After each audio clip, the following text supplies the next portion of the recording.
A pediatrician come up to me and she's like, actually, we make less money. I'm like, well, your patients are...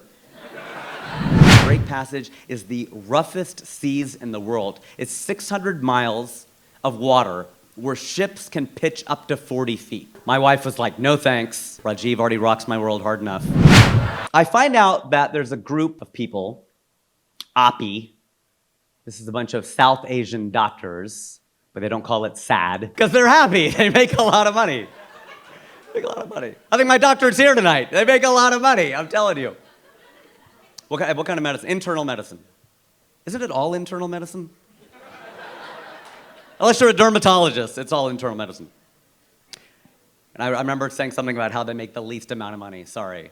But then I had a pediatrician come up to me, and she's like, actually, we make less money. I'm like, well, your patients are... They should make less. It's like operation. I mean, come on. I find out that this group, API, is setting sail from South America to Antarctica. Boom. I'm hitching a ride with these fools. I'm gonna do it. I don't care if I'm pre-med for 2 years. I'm gonna sleep in the hold of the ship like Leo DiCaprio. I'm in. Okay, I'm gonna do it. I hitch a ride. I take my college roommate along with me, and we fly down to Buenos Aires. I've been in Buenos Aires for 45 minutes. And I realized I really screwed up by not being born Latino. So close. The laid-back vibe, the beautiful people, the delicious food, it was incredible. I do this bar gig, it goes really well. And by the way, how am I getting these bar gigs? It's because when you're a comedian, you're sort of in this society of comedians. Like, you can hook each other up with this stuff. And comedians can be totally racist. We don't care. We have no line. So I hit up every Mexican comedian I knew. I was like, do you know anyone in Venezuela? And then they gave me people in Argentina, and that was it. So, fly down there, do the gig, and it went, well enough that the crowd decides to take me out in Buenos Aires. I don't know if you've been there before, but it was incredible. I always thought Latinos were kidding when they said that they go really late. And everything starts late, goes late. I'm like, they're exaggerating. There's no way. Dinner at 11 p.m., bar at 12 a.m., we try to go to a club at 12:30. It's not open yet. This club opens at 1 a.m. We go for a drink, come back at 1:30. It's a line 50 people deep. We go inside. We dance till 5 in the morning. It's a Wednesday. So I have high hopes for tonight. Hungover, I board the ship for Antarctica. Okay, I get on the ship, I'm gonna do it. The reason my wife did not go on this trip is something called the Drake Passage. Anyone know what that is? The Drake Passage is the roughest seas in the world. It's 600 miles of water where ships can pitch up to 40 feet. My wife was like, no thanks. Rajiv already rocks my world hard enough.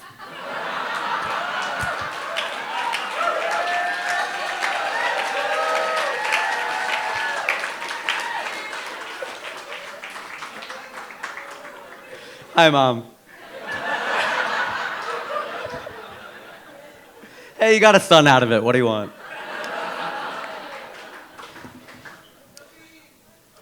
Yes, Naveen. We'll get there.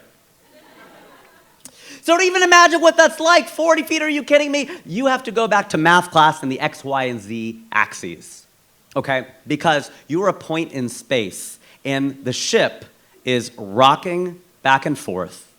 It is rolling side to side like Axl Rose.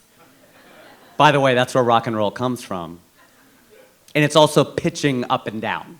So you were a point in space doing this. And the only way to make that even remotely bearable is drugs. They give you something called a scopolamine patch. Okay? Scopolamine is a drug. You take it and it is to cure seasickness. The side effect, I'm not making this up, is nausea. That'd be like if Viagra, the side effect is impotence. Like, are you kidding me? What's the point of that? Literally, like, what is the point of that? Crazy. So we put it on, and then you read the package, and it tells you it is a patch to be put on a non-hairy part of your body. You're ahead of me on this one.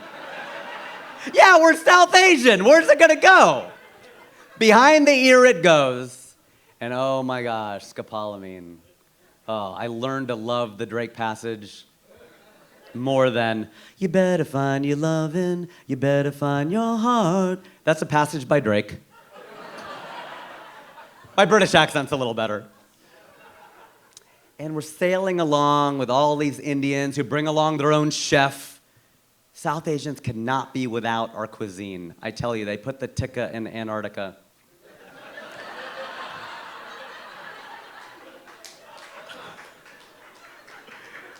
I love a good pun. I'm a Punjabi. As we approach the continent, I begin to fret because it turns out they decide to tell us now, no company can promise you a continental landing. What? And they go, it's in the terms and conditions. I go, that's like a Droid or an iPhone. Who reads that stuff? You just scroll to the end and hit I agree. Are you kidding me? They go, no, because the ship goes in, and then because of the water, there's no landing docks. Antarctica's not a country, it's a landmass. So you have to wait for the water to smooth out, and it doesn't always do that. Luckily, our crew consisted mostly of Europeans. And if anybody can figure out how to invade a landmass,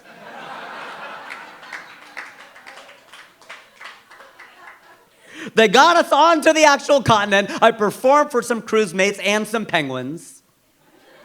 It was a cold room. But this brown guy did all right in front of a black and white crowd. By the way, you're not allowed to approach the penguins. They have to come to you. It's like Bumble. And the penguins are very cute, but they're kind of aloof. They kind of don't care that you're there. Then again, anytime anyone desperately traveled thousands of miles to come see me, I kind of blew them off too. We come back through South America, and I miss Christmas with Hersha. I'm really sorry. But I did text her from South America saying, let me know if you want anything from Amazon. I'm on bottom of the world. I don't know. I don't know what it says about me that I got my stand-up comedy on Antarctica before I got it on late night TV. But that's how I became the only person in history to perform stand-up comedy on all 7 continents.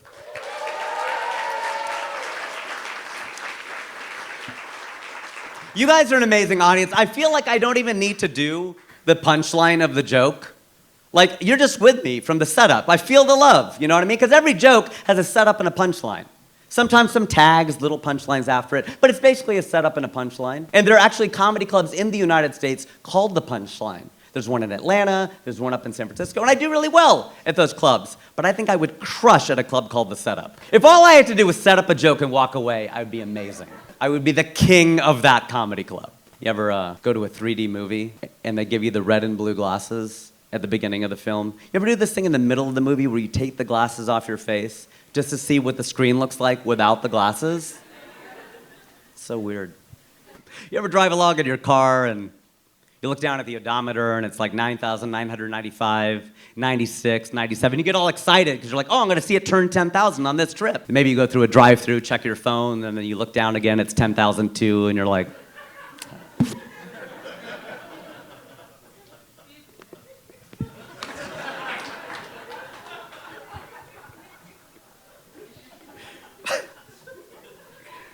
so stupid.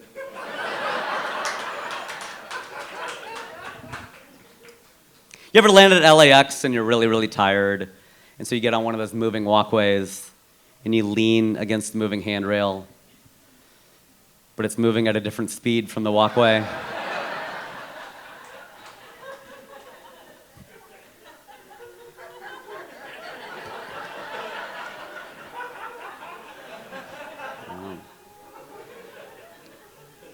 You ever sit on your couch at home and you're texting somebody and you're watching TV and you text a word and they say the same word on TV that you just texted and you're like, oh!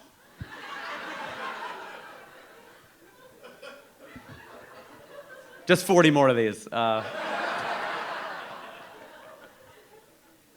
You ever out with a group of people and you ask somebody to take your picture with a camera phone and they line up, you're all ready, and then somebody stands right next to them with another camera phone, and now you don't know which one to look in.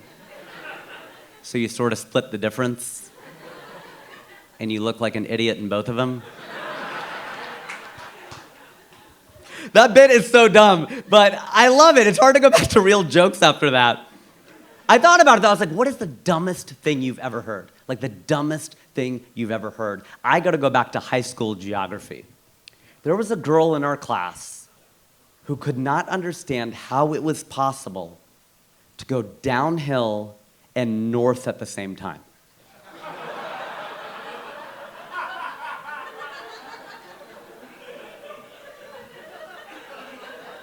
We got out a map, and she's like, but that's down. We're like, Becky, her name was Becky. That's south. It's a 2D representation of a 3D concept. We're getting out globes and compasses, and she just doesn't get it, bless her heart. But if I gotta be honest, I can feel pretty stupid too. You know what does it to me? In LA especially? Parking signs. Did anybody park out here tonight? Oh my gosh. I came here for a rehearsal on Sunday, and I pulled up with my car, and it's just so confusing, and there's so much pressure because of the traffic, you just lose 50 IQ points. You just can't read. You pull up with your car, and you're like,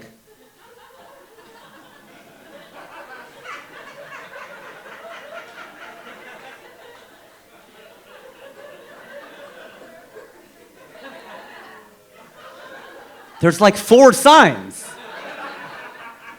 The whole pole is covered. What do these say? Street sweeping Tuesday, 7 a.m. to 9 a.m. Is it Tuesday? I know it's not Tuesday. Why do I do that?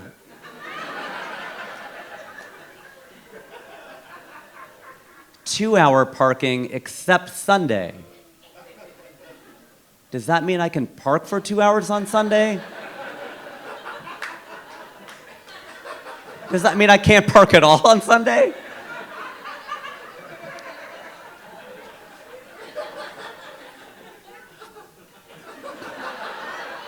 Parking till 12 a.m. Sunday. Is that tonight? That was last night, right? Oh, it's a permit zone. You get all the way to the bottom. Doesn't even apply to you.